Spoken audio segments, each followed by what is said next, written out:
トで憲法判断で憲法に照らしてね、合憲か合憲じゃないか、合憲か違憲かということで争えばいい、そう言っている放送会の人もいる。だけど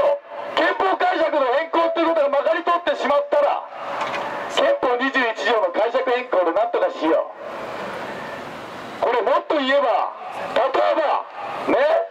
政府に都合が悪い人の財産没収しようなんていう法律を新しく作ったとしますよ。これ憲法29条の財産権の不可侵の問題に抵触してしまいます。そこで憲法29条の解釈変更でなんとかしよう、財産没収とかされちゃうかもしれないですよ。しかも合憲っていう判断が出た上で、だから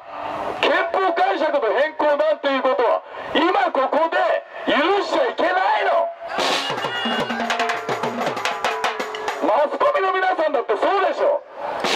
今施行を前にしてる特定秘密保護法、あんたたち知っ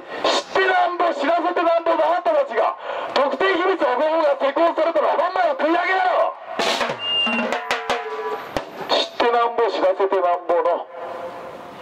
ね、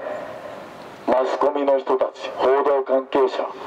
これが特定秘密保護法っていうものの存在を容認してしまったら、あんたたち自分たちの存在を否定してるってことなんですよ、ね、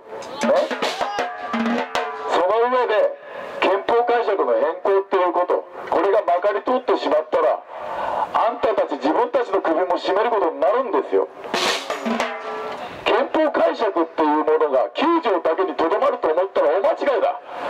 前例があったら際限なくやるのがやつだろ。本当にいい加減目を覚ましなさい。はい、それでは次に